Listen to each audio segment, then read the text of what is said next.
Hola, mi nombre es Dani Isabela Londoño Manjarres y les hablaré sobre la inflación en diferentes regiones de Colombia. La inflación en Colombia en los últimos 5 años, según el DANE y otras fuentes, las cifras anuales han sido en el 2020 de 1,61%, en el 2021 de 5,62% y en el 2022 de 13,12%, el cual ha sido el pico más alto en 2 décadas. En el 2023 fue de 9,28% y en el 2024 de 5,20%, más baja en 4 años, pero aún por encima del objetivo del Banco de la República, el cual es 3%. En mayo del 2025 fue de 5,05%. Según mayo del 2025, las ciudades con menor inflación anual fueron Santa Marta con 1,38%, Riohacha con 3,12% y Valledupar con 3,30%. Y las ciudades con mayor inflación fueron Pereira con 6,13%, Bucaramanga con 5,61% y Armenia con 5,55%.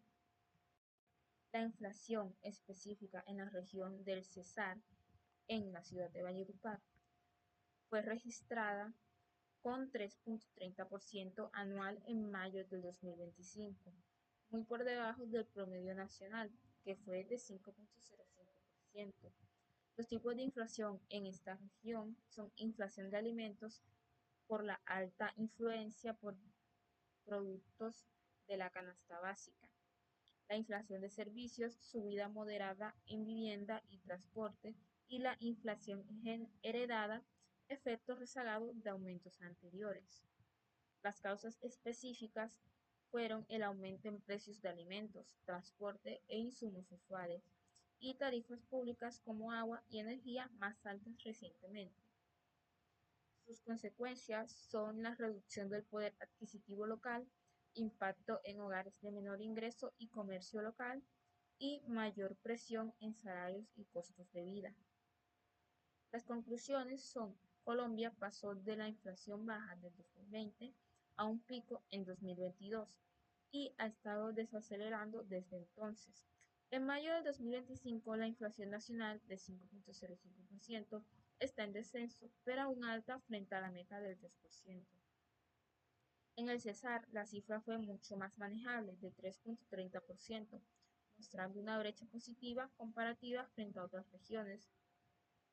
Las recomendaciones para la región del Cesar en un contexto nacional es mantener el control monetario, tasas de interés y política fiscal estable. Y en impacto local, revisar subsidios o focalización de apoyos a hogares vulnerables, fortalecer producción local para reducir dependencia de insumos externos y fomentar conciencia de consumo y fortalecimiento de cadenas de valor regionales. Muchas gracias. Hola, soy Natalia Gómez y hablaré sobre la evolución del desempleo en Colombia durante los últimos 5 años. Entre el 2019 y 2020, Colombia tenía una tasa de desempleo cercana al 10,5%. Sin embargo, en el 2020, con la llegada de la pandemia, la economía se vio gravemente afectada y el desempleo se disparó hasta alcanzar casi el 20%. En el 2021 comenzó una lenta recuperación, cerrando el año con una tasa del 13,7%. Para el 2022 el desempleo bajó al 11,2%. En el 2023 y 2024 se estabilizó alrededor del 10%. En el 2025 el país ha logrado su mejor resultado en años. En marzo la tasa nacional fue del 9,6% y en abril bajó aún más a un 8,8%. Este comportamiento ha estado influenciado por varios factores. El aumento drástico en 2020 fue consecuencia directa de los cierres económicos y la pérdida masiva de empleos. A medida que se reactivaron los sectores como el comercio, la construcción y la industria, las cifras comenzaron a mejorar. Sin embargo, aún persiste un alto nivel de inconformidad laboral que ronda el 57%. Es importante resaltar que el desempleo no se comporta igual en todas las regiones, mientras ciudades como Medellín, Bucaramanga o Villavicencio presentan tasas más bajas, otras como Quibdó, Riohacha o Cúcuta enfrentan cifras mucho más altas y algunas incluso por encima del 30%. En cuanto a Antioquia, que es la región que elegí, esta región ha tenido un desempeño destacado. Medellín, su capital, registró una tasa de desempleo de solo el 7.9%. En marzo del 2025, muy por debajo del promedio nacional. Esto se debe a su economía dispersa, con fortalezas en sectores como la tecnología, el comercio y los servicios. Además, el departamento ha impulsado programas de emprendimiento, educación técnica y apoyo a jóvenes, lo que ha contribuido a mejorar las cifras de desempleo. Sin embargo, en las zonas rurales de Antioquia persisten desafíos importantes como la inconformidad y la falta de oportunidades laborales estables. Muy buenas noches, mi nombre es Cristina Orozco. En esta oportunidad les vengo a hablar sobre el comportamiento del PIB en los últimos 5 años. ¿Sí? Durante el transcurso del análisis de los cuadros y los gráficos pudimos notar de que fueron dos departamentos en específicos el cual se pudieron sostener en medio de la pandemia, que fue Bogotá y el Cauca.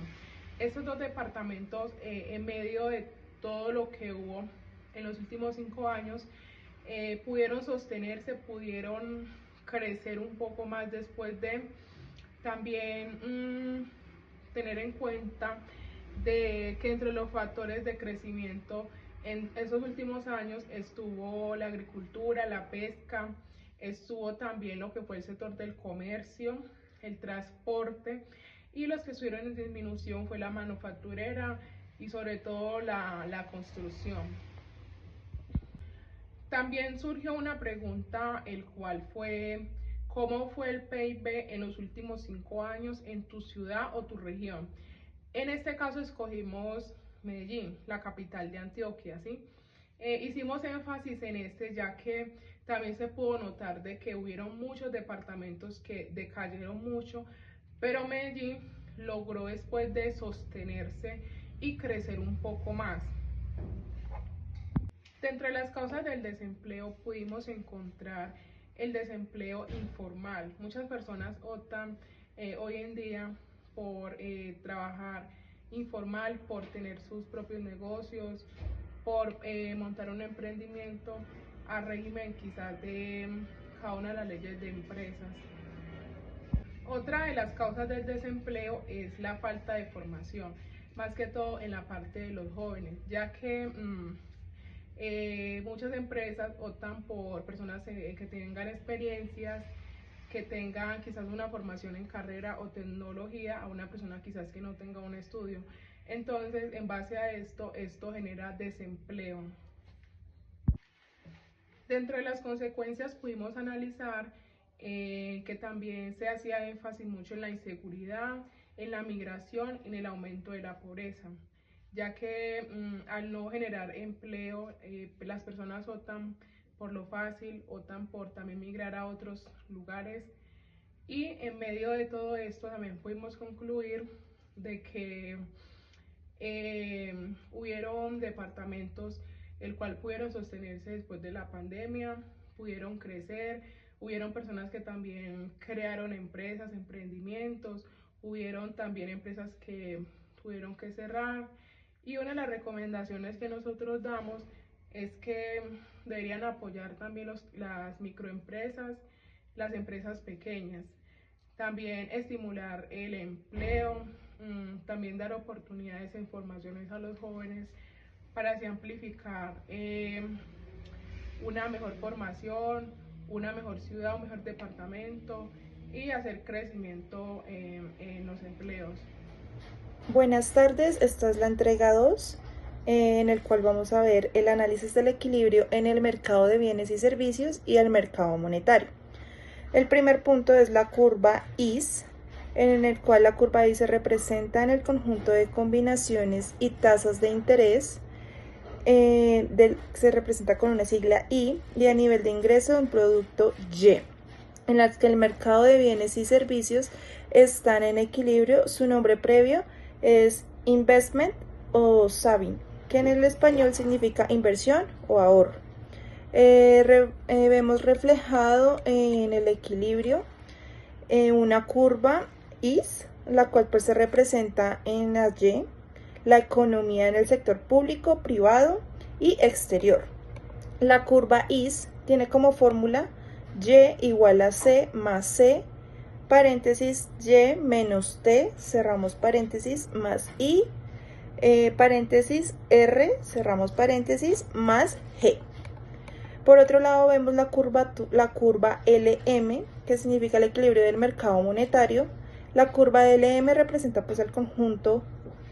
Muy buenas tardes, mi nombre es Margarita Álvarez. En este día hablaré sobre el análisis de la balanza de pagos. Este es un registro contable que compila todas las operaciones financieras entre un país y el resto del mundo durante un lapso específico, usualmente un año, y se segmenta en diversas cuentas claves, como lo son la cuenta corriente, cuenta financiera, cuenta capital, errores y omisiones. En la cuenta corriente se observa la transacción de productos, servicios, ingresos a través de transferencias unilaterales. La cuenta capital registra transacciones de capital y compra y venta de bienes no fabricados como patentes, derecho de autor, etc. Encontramos también la cuenta financiera, que establece la fluctuación de los activos y pasivos financieros en comparación con el resto del mundo, las inversiones directas, la cartera, reservas internacionales y créditos. Errores y omisiones. Esta cuenta nos habla sobre la modificación estadística para cuadrar las cuentas a causa de información incompleta o fallos en la medición. Continuamos analizando la balanza comercial de Colombia en los últimos 5 años. La balanza comercial ha mostrado un déficit persistente en los últimos 5 años, con un pico negativo en el año 2021. En el 2023 y en el 2024 el déficit se redujo considerablemente gracias a mejoras en exportaciones agrícolas y menor presión importadora. Realizaremos un análisis de la balanza comercial por regiones. Causas generales de este comportamiento. Encontramos que las primeras causas del déficit de la balanza son la caída del petróleo desde el año 2022. Esto redujo el ingreso por exportaciones, el incremento de importaciones por demanda interna y crecimiento económico, apertura comercial y tratados que facilitaron entradas de productos, débil infraestructura exportadora en sectores no mineros. Tipo de cambio que favoreció importaciones, pero no siempre incentivó exportaciones. Consecuencias del déficit comercial. Presión sobre la cuenta corriente y tipo de cambio, necesidad de financiamiento externo o uso de reservas internacionales, incremento del endeudamiento externo si no se corrige la tendencia, vulnerabilidad ante choques internacionales como precios del petróleo o crisis logísticas, incentivos para políticas de diversificación productiva y exportadora. Analizaremos a su vez la balanza de los servicios de Colombia. Esta corresponde a la diferencia de las exportaciones e importaciones que realizan los residentes en una economía. Encontramos transacciones relacionadas con transporte, viajes, comunicaciones, seguros y otros servicios. El déficit corriente estimado para el primer trimestre del año 2024 es de 1.924 millones de dólares, es decir, el 1.9 del PIB, comparado con el trimestre inmediatamente anterior. Este se redujo en 200 millones de dólares debido principalmente a la variación favorable de la balanza comercial de servicios y los menores egresos netos por la renta de los factores compensados parcialmente por el mayor déficit de la balanza comercial de bienes y el menor ingreso neto por las transferencias corrientes con respecto al primer trimestre del año 2023. Posibles causas: pocas exportaciones, manufactura sobre insumos, viajes por vía aérea y vía terrestre, construcción, servicios de construcción en el primer interior por compañías nacionales o viceversa. En los servicios de comunicación, informática y de información solo se deben registrar servicios en funciones de la naturaleza. Incluye servicios de transmisión de datos, de desarrollo, licencias, mantenimientos y separación. Cargos por uso de propiedad intelectual, servicios de financiamiento, servicios de seguros y pensiones, mantenimiento y reparación de bienes. Este incluye renovaciones y ampliaciones. Las posibles consecuencias de esto son afectación de bienes sin servicio, malas inversiones, empresariales y construcción, seguros financieros.